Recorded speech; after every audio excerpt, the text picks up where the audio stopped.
During my time in class 9th, I fell in love with poetry.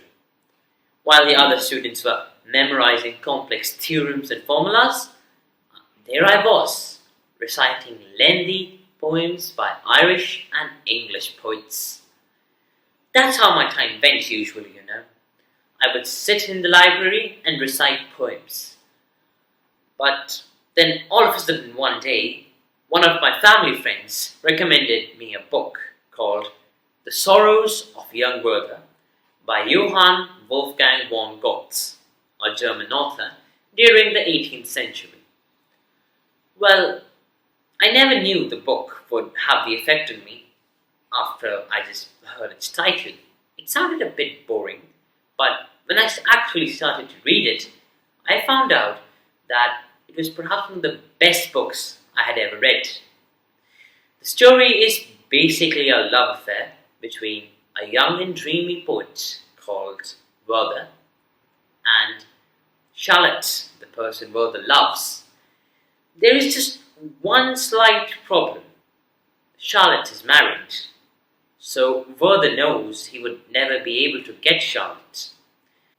And thus, Werther, unable to get his love, and under constant pressure from everybody around him, decides to end his life. Goethe's stunning display of Werther's complex situation was perhaps just the cherry on the top. After I finished the book, I had a really interesting idea. I saw how much the book had moved me, and I wondered what was the original aim of writing the story 300 years ago. It naturally had to be different because the time span was at least 3 centuries. So I researched all about the story, and I found out that Werther's character was perhaps revolutionary in English and all over the Europe literature. You see, for the first time in the history of literature, Goethe made us love Werther's lunatic and hothead decisions. You see, we are on Werther's side throughout the story. We see his passion and totally impractical love, and then we praise him. Well, after my deep dive into history, I decided to take things to another level. I wondered what the other students thought or would think after they read the book. So I collected a group of students and conducted a small survey. I first told them the gist of the story and then asked them a simple question. Were the decisions made by Werther justified? And I got a straight response. Almost everybody said the decisions were justified. It's a bit funny because 300 years ago, the book was supposed to create the same idea among the people.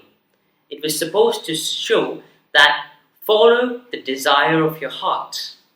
And this core theme would also go on to become the central foundation of Romanticism. So then this question arises. How were these students able to correctly perceive the ideas of Romanticism that were preached about 300 years ago? The answer is actually quite simple. We, deep inside, are all romantics. This is because our environment in which we grow in has embedded the core ideas of Romanticism deep in our hearts. But what is Romanticism? Well, there is no definite answer to this. In a nutshell, it can be said that Romanticism is the appreciation of the world's beauty. Romanticism is a set of ideas where we believe in choosing nature over industrialization, where we choose emotions and intuitions over reason, where we are able to express the deepest emotions of our heart. So, hence proved that we all follow the ideas of Romanticism subconsciously. But why does it matter? Well, I believe that in a world which is going through a triple planetary crisis, Romanticism may emerge as a cure. In order to prepare for the future, we must look backwards. Romanticism emphasizes compassion and love, expression of the most profound emotions of our heart, remembrance of the mighty nature, and belief that we all are puny in front of the universe. And during these times of hate and greed, Romanticism can make us love thy neighbor. After many days of critical thinking, I think I found how to rekindle the spirit of Romanticism. And this is to slow down. Today, the students and the youths have developed a robotic kind of personality where they're just running all day long, quite literally and figuratively. You see, school, tuitions, homework, co-curricular activities have burdened every single one of the students and is slowly killing that romantic present in their hearts. If we just slow down, lay down for a second, and let our heart wander into the depths of the wide world, would we start to appreciate and recognize the beauty of the world around us? To be a romantic is to find relief from the pressure of the competitive city life in the natural grandeur that transcends all human achievement and concerns.